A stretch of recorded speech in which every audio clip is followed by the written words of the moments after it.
అందరికీ శుభం. ప్రార్థన.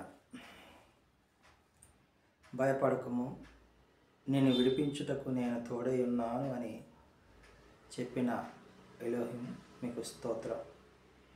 నేను విడిపించుటకు నేను నీకు తోడై ఉన్నాను, వారు నీపైన విజయం పొందజాలరని వాగ్దానం చేసిన అదోనాయి మీకు స్తోత్రం.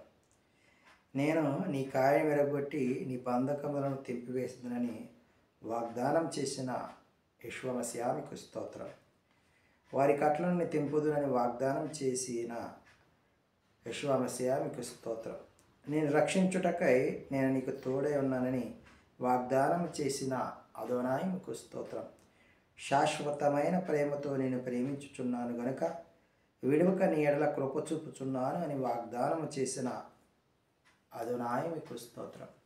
తండ్రి, ఉదయకాల సమయంలో నీ వాక్యమును ధ్యానించగలిగే మనసును మాకు అనుగ్రహించి తండ్రి, మీరు మాతో మాట్లాడడానికి సముఖంగా ఉన్న విధానం బట్టి మీకు స్తోత్రాలు చెల్లించుకుంటూ ఈ మనవులను మా రక్షక విమోచకుడైన నజరేయుడైన యెహోవా మెస్సీయ నామమున అడిగి పొందుకుంటున్నాం తండ్రి, ఆమేన్.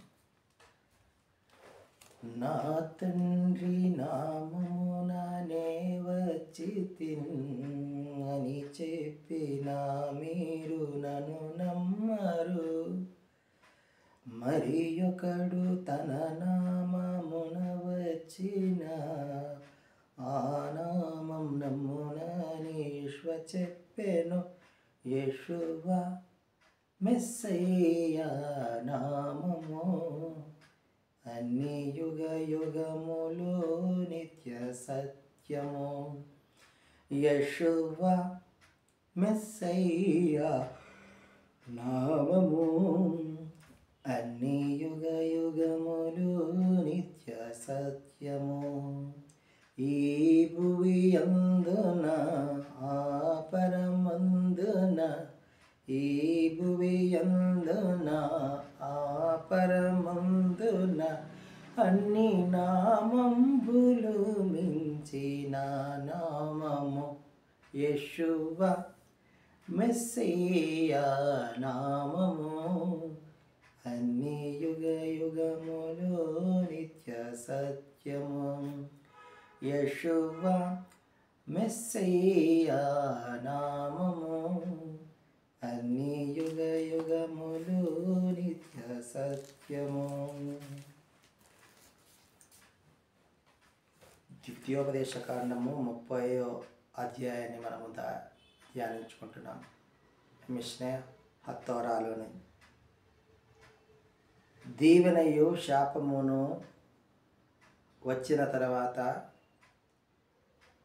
నీవు సమస్త జనముల మధ్య వాటిని జ్ఞాపకం చేసుకొని ఎలోహిం వైపు తిరిగి నీ పూర్ణ హృదయముతో నీ పూర్ణ ఆత్మతో ఎలోహిం మాటను నీవు నీ సంతతి వారు వినిన ఎడల.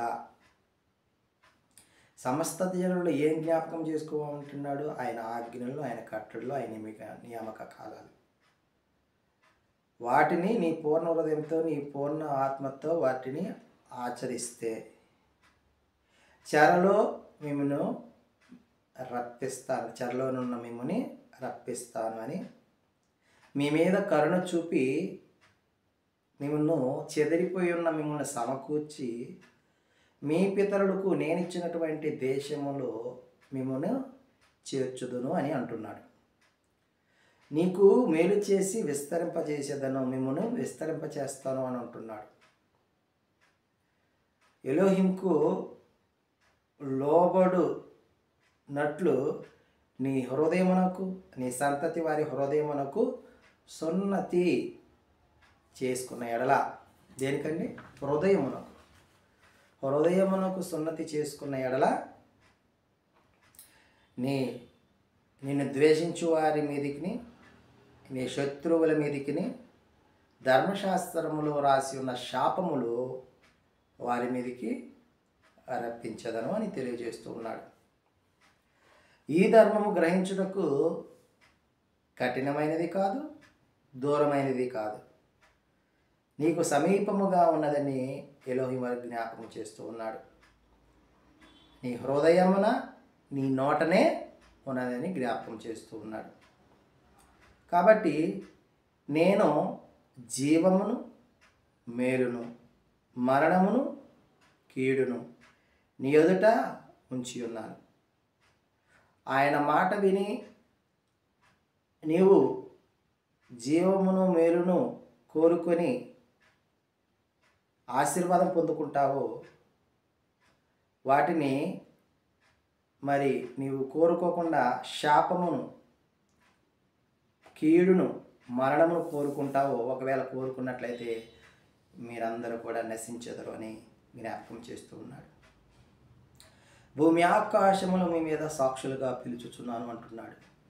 నీవు మేలు పొందుకోవడానికి, జీవమును పొందుకోవడానికి నీవు ఏర్పరచబడిన వారు అయితే నీకెవరు సాక్షులుగా ఉంటున్నాడు?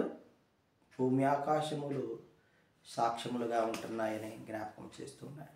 ఒకవేళ కీడుగా మరణమును నీవు అనుసరించి నడిచినట్లయితే, దాసుడు అయినట్లయితే, అప్పుడు కూడా భూమి ఆకాశములే నీ మీద సాక్షులుగా ఉంటాయని జ్ఞాపకం చేస్తున్నాడు.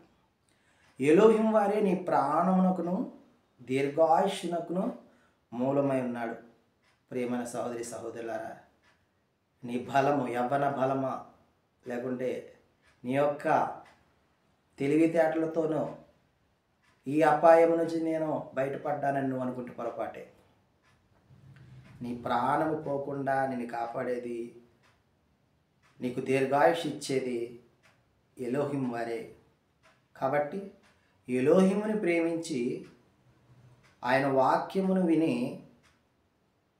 హషేం వారిని హత్తుకున్నట్లు జీవమును కోరుకున్నట్లయితే నీకు దీర్ఘాయుషు లభిస్తుంది, అనుగ్రహిస్తాడు అని హషేం వారి ఈ దినమున నీకు నాకు మనందరికీ కూడా తెలియజేస్తున్నాడు. అట్టి విధంగా దీర్ఘాయుష్మంతులమై ఎలోహిం వారి ప్రణాళికలో పాలిభగస్తులవునట్లు హషేం వారు మనకు సహాయం చేసి నడిపించునుగాక. ఆమేన్.